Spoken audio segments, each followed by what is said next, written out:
రాత్రికాల ప్రార్థన. మహాపరిశుద్ధుడు మహాగణుడవైన మా ప్రియ పరలోకపు తండ్రి, నీ ఘనమైన నామమునకు వందనములను కృతజ్ఞతాస్తోత్రములను తెలియజేయుచున్నాం. దేవా, పగలంతయు కూడా ఏ హాని అపాయము జరగకుండా క్షేమంతోనూ నెమ్మదితోనూ సమాధానముతోనూ తండ్రి మేము ఈ రాత్రిలోనికి ప్రవేశించినందుకు నీకు వందనాలు తండ్రి. ఆయుష్తో దేవా మమ్మల్ని ఉంచినందుకు నీకు వందనాలు తండ్రి. అనేక మంది ఇటువంటి తరుణమును చూడలేకపోయినారు దేవా. ఎన్నో ప్రమాదములు తప్పించుకొని తండ్రి మేము ఈ స్థితిలో ఉన్నామంటే కేవలం నీ యొక్క కృప, కేవలం నీ యొక్క దయనే తండ్రి. దేవా, ఈ రాత్రి వేళలో మా కుటుంబములను నీవు జ్ఞాపకం చేసుకోనండి, మమ్మల్ని కూడా నీవు జ్ఞాపకం చేసుకోనండి తండ్రి.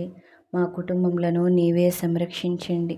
మా కుటుంబమునకు కావలసిన ప్రతి ఈవిని కూడా నీవే అందించండి దేవా.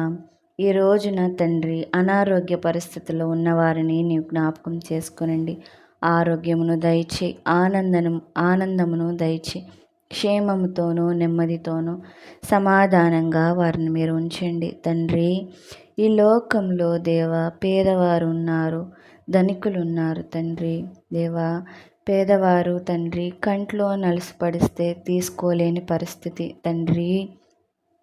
వారికి నీవు చూయించుకోలేనంత పెద్ద వ్యాధులను నీవు దయచేయకయ్యా. ఒకసారి నీవు జ్ఞాపకం చేసుకోనండి తండ్రి. ఎందరు బిడ్డలైతే ధన సహాయం లేక వారికి ఉన్న పరిస్థితిని బట్టి బాధపడుతున్నారో అయ్యా, వారి యొద్దకి నీవు ఈ రోజున వెళ్ళండి తండ్రి.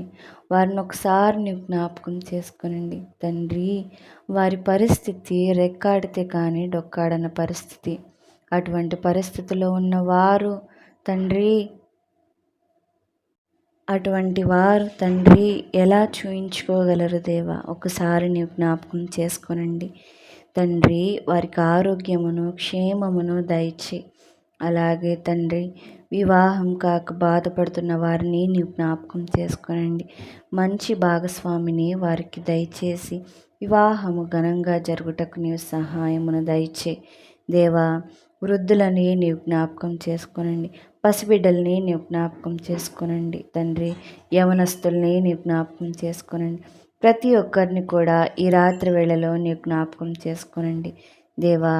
వారందరికీ వారికి కావలసిన ప్రతి ఈవిని కూడా వారికి మీరు దయచేయమని దేవా, ఈ చిన్ని ప్రార్థన నీ పాదాల చింత చేర్చుకోమని అడుగుచున్నాము తండ్రి.